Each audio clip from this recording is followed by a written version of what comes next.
मराठीत लवकरच साहेबांना जायचं आहे. दोन प्रश्न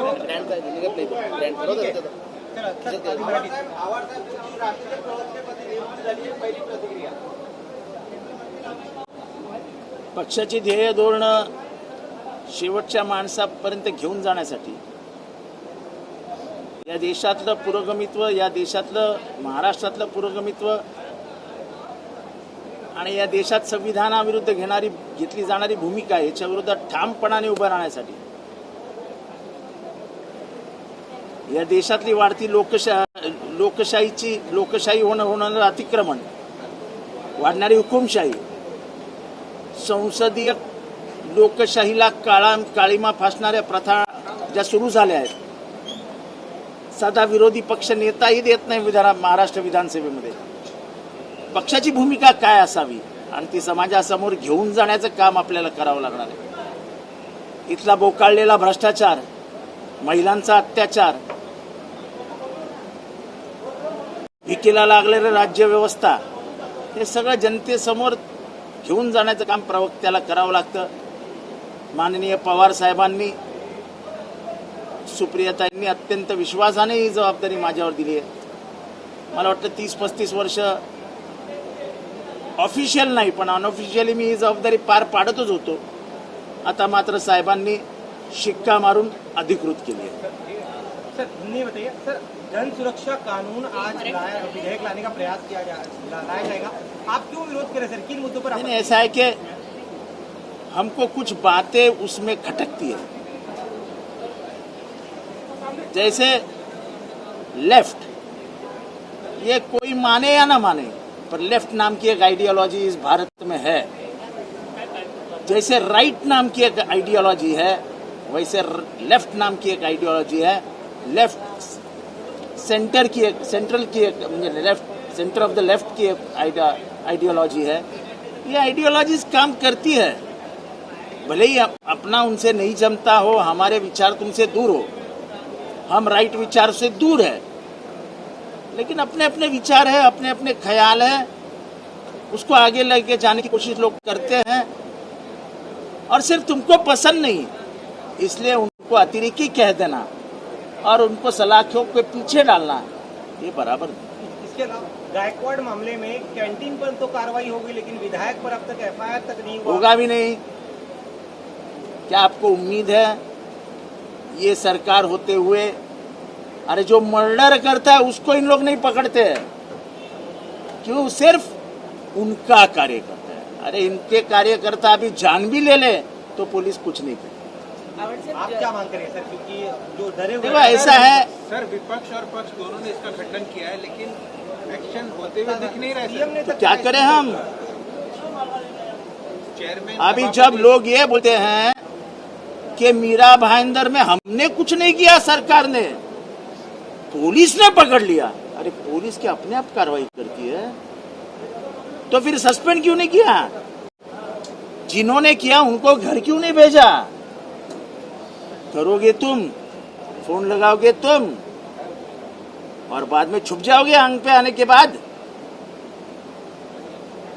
ये समझता नहीं क्या हमारे जैसे लोग जो 35, 40 साल सत्ता की गलियारों में रहे हैं, उनको समझता नहीं है क्या चालू है. सर इसके अलावा संजय राउत ने कहा है कि इंडिया ब्लॉक की जरूरत बीएमसी चुनाव के लिए नहीं है, जनता चाहती कि हम और एमएनए साथ में, मतलब आप और कांग्रेस की कोई जगह नहीं है. वैसे संजय राउत बोलेंगे, हम भी बोलेंगे, आखिर में वरिष्ठ स्तर पे कुछ ना कुछ बैठक होगी. मेरी उम्मीद है, मुझे लगता है कि ये गुरूर हम लड़ेंगे. मैं आज भी सभी को कहता हूं, दुश्मन बहुत बड़ा है, हमारा बैर उससे है वैचारिक.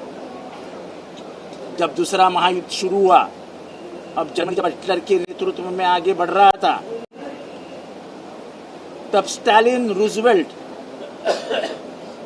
और चर्चिल, जो एक दूसरे का चेहरा भी नहीं देखते थे, उन्होंने ये सोचा कि पहले फैसिज्म को खत्म किया जाए और इसलिए तीनों एक. दुनिया में इससे बड़ा कोई आदर्श हो ही नहीं सकता है. तो राउत साहब कहेंगे, कहते रहेंगे. ओवर कॉन्फिडेंस में यूबीटी मैं नहीं बोलूँगा, लेकिन साथ साथ अगर चलेंगे तो फायदा होगा। नुकसान होगा तो मुंबई का होगा, नुकसान होगा तो महाराष्ट्र का होगा, और फिर उंगलियां अपने पे उठती है कि तुम लोग एक नहीं आए। तो शाहपुर के स्कूल की एक घिनौनी घटना सामने आई है। बच्चियों को पीरियड्स आए हैं, क्या ये चेक करने के लिए कपड़े उनके उतरवा गए और वॉशरूम में ब्लड स्टेन्स पाए गए, इसलिए ये चेकिंग हुआ। सरकार की तरफ से क्या बोल- 150 लड़कियों का चेकिंग किया गया। अरे क्या बोलेंगे, मुझे एक लड़की है, यानी ये क्या है, क्या इसके ऊपर क्या बोलूं मैं? कितनी शर्मनाक बात है। ये कौन पागल है साला, पकड़ के, मैं तो ये बोलता नहीं हूँ, लेकिन उसको पकड़ के रास्ते में मारो माँ बाप ने मिल के। अरे लड़कियों की कोई इज्जत है कि नहीं है? आज मेरी लड़की है, कल आपकी लड़की हो सकती, कल इसकी लड़की हो सकती है। अरे यार मेरी लड़की हो, लड़की अभी मेरी ही है ना। बेशरम साले, क्या बोले यार। सर, आज विधेयक कदाचित सभागृहामध्ये मराठी राहिलेले आहेत.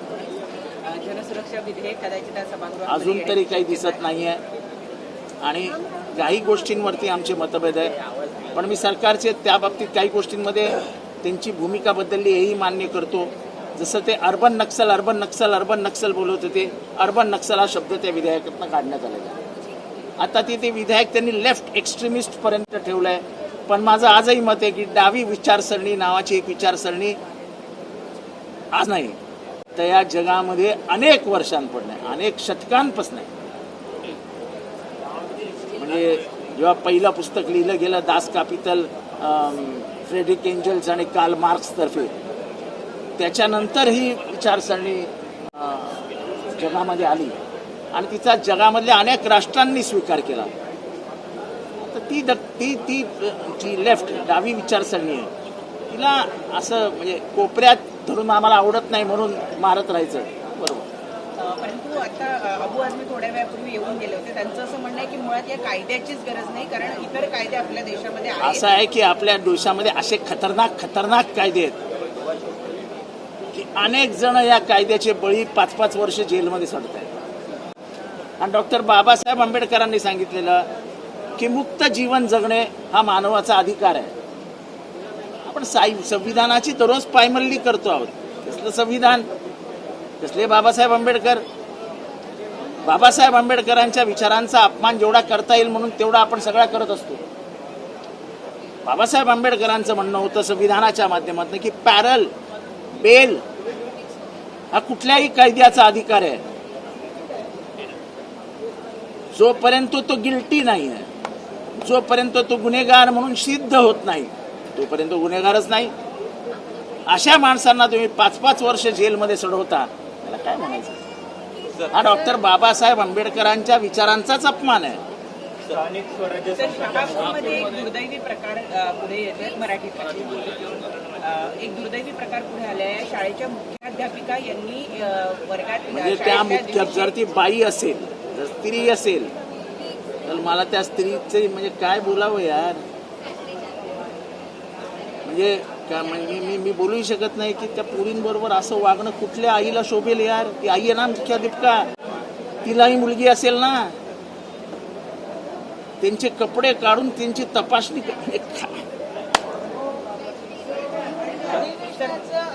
धारण आठवडा आणि दुसरा शेवटी दुसरा दिवस आहे. या दिवसाच्या तिसऱ्या आठवड्यापर्यंत काय निर्णय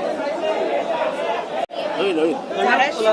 धाराशिव मधल्या काल एका शाळेमध्ये आधी शालेय पोषण आहारमध्ये जो मार दिला जातो, म्हणजे एक प्रकारची चिक्की दिली जाते, त्याच्यामध्ये अळी आढळली होती. त्यानंतर इतर शाळांची तपासणी केली तर 5 शाळांमध्ये चिक्कीमध्ये अशा पद्धतीच्या अळ्या आढळल्या. अहो, तुमच्या चिक्क्या देताना त्याच्यात होणारा भ्रष्टाचारामध्ये तुम्हाला उंदीर सापडतील, उंदराच्या लेंड्या सापडतील, तुम्हाला झुरळ सापडतील, त्याच्यात तुम्हाला किडे सापडतील.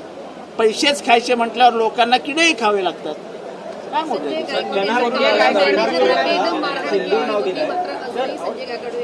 नागपुराला सिंदूर नाव दिलंय. तिकडे पहलगाम मधील आतंकवादी आहेत, त्यांना पकडलं नाही, मात्र कुठेतरी गव्हर्नमेंट त्यांचं प्रोपोगंडा सेट करते का सिंदूरच्या नावाने? कुठेतरी त्यांचं असं आहे की आतापर्यंतचा माझा अनुभव असा आहे की कुठलीही अतिरेकी घटना घडली की त्याच्यातनं राजकीय फायदा कसा घ्यायचा ह्याच्या मागे लागलेला असतो. म्हणजे खास करून हे सरकार, सत्ताधारी सरकार जे आहे ते त्याच्या मागेच लागलेलं असतं. मेले किती, गेले किती, ते आले कसे, चर्चा करायची नाही. ते आहेत कुठे, चर्चा करायची नाही.